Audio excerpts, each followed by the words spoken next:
saiu uma notícia do GE falando, basicamente, né, resumindo, que o Michael já tinha pedido para sair do Flamengo no meio, no início desse ano, né? Sendo que ele chegou no meio do ano passado, não tem muito sentido, né? Ele chegou, ainda se machucou, nem conseguiu jogar direito, mas já falou que ele já tinha saído, o Flamengo convenceu o Michael a ficar e tal, mas falou que se chegasse alguma proposta, venderiam, né? Ele se fosse algo benéfico para o Flamengo, vantajoso e tudo mais.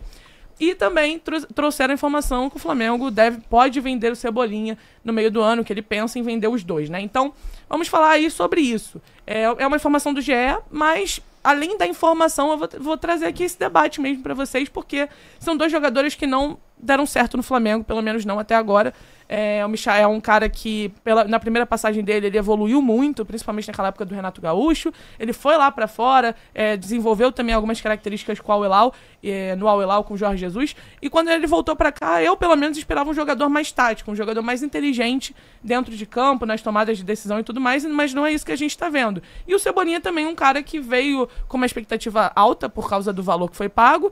Ele se destacou no Grêmio na carreira e naquele período também um pouco pela seleção lá na Copa América, né? E vinha bem no Benfica, né? Não veio à toa pro Flamengo. O Flamengo viu uma boa temporada dele no Benfica e contratou um jogador. Exatamente. Óbvio, ali ele já estava em decadência, até pela quantidade de ponta, né? A chegada do Di Maria naquele elenco do Benfica, mas mesmo assim, um Cebolinha que não estava em desuso. Aquele comum do futebol brasileiro, que é o jogador de grife, mesmo brasileiro, que tá na Europa, cai em desuso, ninguém mais quer, como é o caso do Coutinho, como é o caso desses jogadores, e volta pro Brasil. Não é o caso do Cebolinha. O Cebolinha voltou ainda como um jogador em atividade, um jogador de alto nível. Então você concorda que não foi uma contratação errada? Não acho uma contratação errada. Eu acho que ele é um jogador que, por muito tempo, ele tinha uma grife no Flamengo que não condizia com o futebol que ele aplicou. Ele teve uma temporada muito boa com o Tite, inclusive a melhor temporada dele pelo Flamengo naqueles 6 meses iniciais com o Tite, até o ataque do Flamengo cair com o Tite, por conta da lesão do Pedro e outras coisas, mas ele era, sim, um jogador importantíssimo. Eu acho que ele só não tem mais essa referência que ele já foi. Ele não é mais essa referência de ponta que ele era no elenco do Flamengo.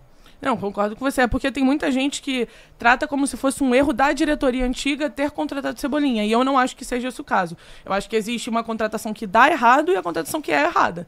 E no caso do Cebolinha, eu acho que foi uma boa tentativa no momento. Até porque eu, por exemplo, fiquei feliz quando começaram a especular o Cebolinha. E eu vi muita gente também. Só que aí as pessoas, às vezes, usam um engenheiro de obra pronta, né? Que depois que dá errado, você usa como se fosse um erro no passado. Eu avisei que era horroroso. Exatamente. Mas fato é que os dois realmente não deram certo até agora. E o Cebolinha tá até há mais tempo, obviamente, que o Michael acabou de voltar, né? Sim. Então, e aí, João? Qual a sua opinião sobre os dois?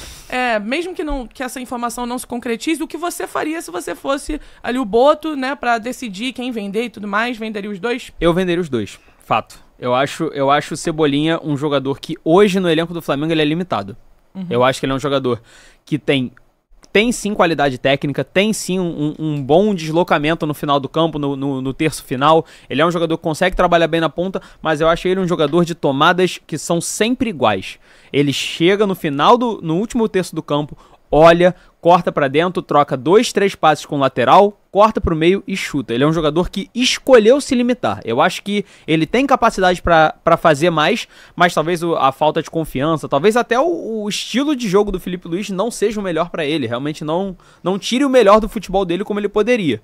Mas eu acho que hoje ele é um jogador que não traz muito pro elenco do Flamengo. E o valor que ele ganha, assim como a grife que ele tem, porque o Everton Cebolinha ainda é um jogador que tem muito mercado no Brasil, valeria muito a pena vender o Everton Cebolinha antes dele cair em desuso, antes dele se tornar um jogador que não tem mais valor. Diferente do Michael. Eu acho o Michael um jogador que foi... Esse sim, eu acho que a contratação foi errada. Também acho. Eu acho que é uma contratação... Eu entendo o momento da contratação. O Michael volta no momento onde a gente tem 2, 3 pontas lesionados no elenco do Flamengo e ele volta pra ser titular imediato. Ele é contratado, na semana seguinte ele já é titular. Até porque o Tite adorava ponta, né? Então, ele adorava ponta e ele tinha um elenco que tava faltando. Ele não tinha aquilo pra poder trabalhar. Assim como o Fábio Carille reclamava de não ter ponta, o Tite era um treinador que precisava disso.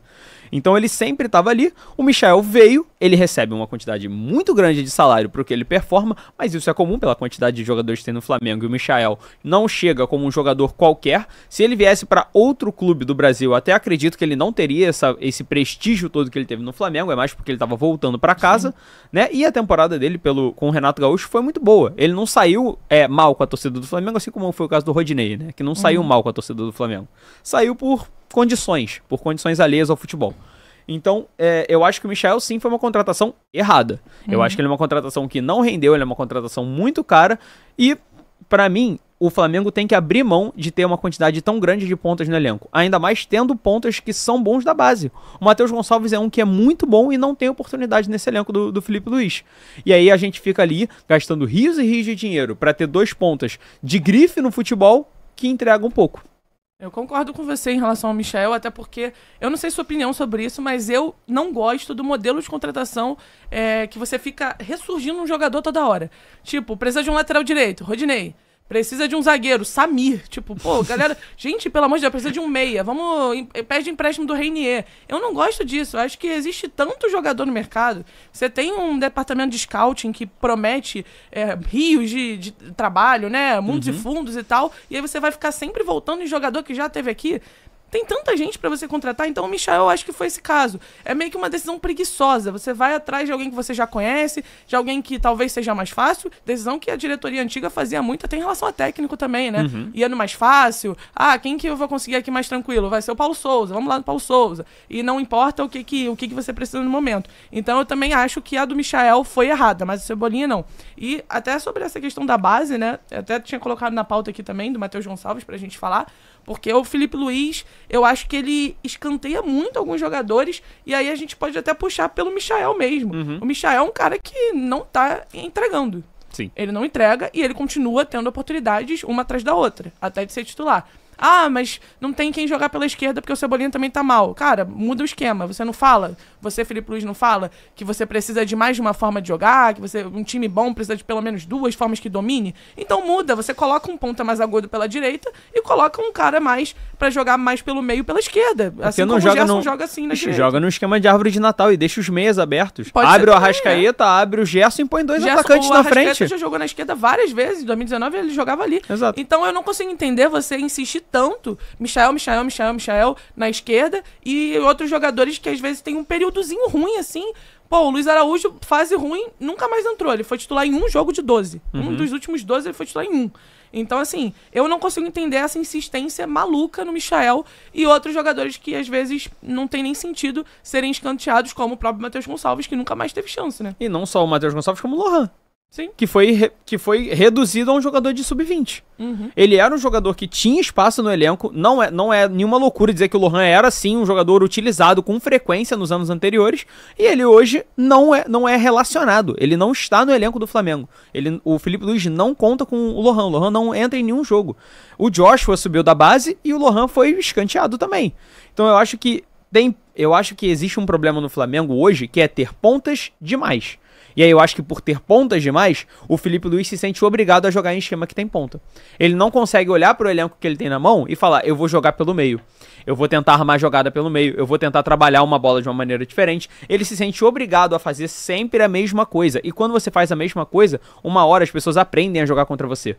É o caso do Palmeiras. O Palmeiras, ele é tão importante e ele é tão relevante na história do futebol brasileiro porque o Abel consegue jogar anos e anos com o Palmeiras e o Palmeiras não necessariamente jogar igual. Porque ele sabe ver as peças que ele tem na mão e ajeitar. E eu acho que é isso que falta pro Felipe Luiz. O Felipe Luiz hoje, ele tem muita convicção no que ele faz e ele realmente é um técnico muito bom. Mas eu acho que ele não consegue se adaptar o modelo que ele tem na cabeça dele, na teoria, pra prática, pros jogadores que ele tem na mão. O dia que ele conseguir fazer os dois, ele vai ser um dos melhores técnicos no futebol brasileiro, isso não tem dúvida.